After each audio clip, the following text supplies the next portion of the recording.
Why does the entire planet stop for a single soccer ball? Not basketball.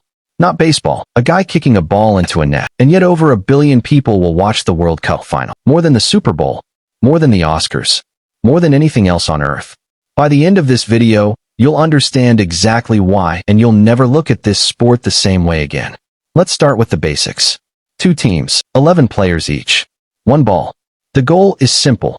Get the ball into the other team's net more times than they get it into yours. That's it. That's the whole sport, stripped down to its core. But here's where it gets interesting. Unlike American football, there's no stopping every few seconds. The clock runs continuously for 45 minutes straight, twice. No timeouts. No commercial breaks. If a player gets injured, the clock keeps ticking. This is actually why soccer became the world's sport and American football didn't. You can play it anywhere, with anything that resembles a ball, for free, with zero equipment. A kid in Brazil and a kid in Norway are playing the exact same game with the exact same rules. Now, every team has 4 types of players, and once you know them, the entire sport makes sense. First, the goalkeeper. 1 per team. The only player allowed to use their hands, but only inside a marked box around their own goal.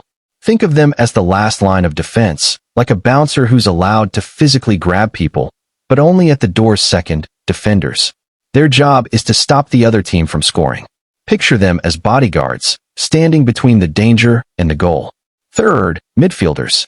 This is the most underrated position in sports.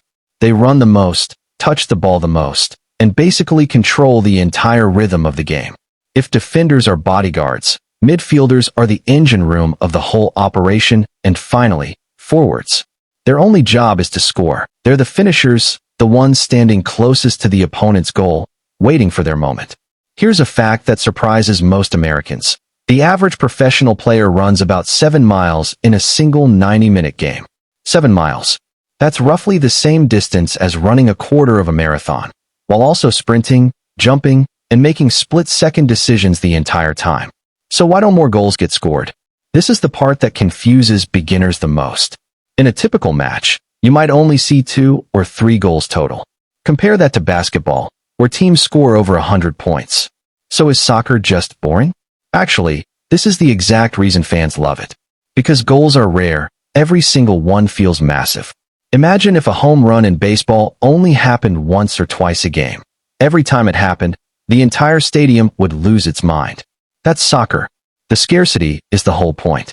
Now let's talk about why the World Cup specifically is different from any other tournament on the planet. It only happens once every 4 years. Not once a year like the Super Bowl. Once every 4 years. That means players spend their entire careers, sometimes their entire lives, building toward a single shot at this trophy. And it's not club versus club. It's country versus country. You're not just watching athletes anymore. You're watching entire nations battle for pride. When Argentina won in 2022, an estimated 5 million people flooded the streets of Buenos Aires. 5 million people in one city for a sports trophy. That's not a fan base. That's a national identity. Here's something most people don't realize. The World Cup is the only time you'll see players from massive rival clubs, players who normally hate each other, playing on the exact same team, fighting for the exact same flag. So here's what we covered. Soccer is built on 4 positions working together. Goals are rare, which is exactly what makes them explosive. And the World Cup isn't just a tournament. It's the closest thing humanity has to a unifying event, happening on every continent, in every language, once every 4 years. If there's one thing to remember, it's this: soccer isn't slow.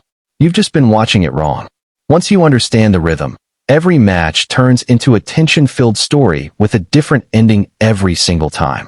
If this helped the World Cup finally make sense to you, subscribe, because this is just the beginning of understanding the world's biggest sport.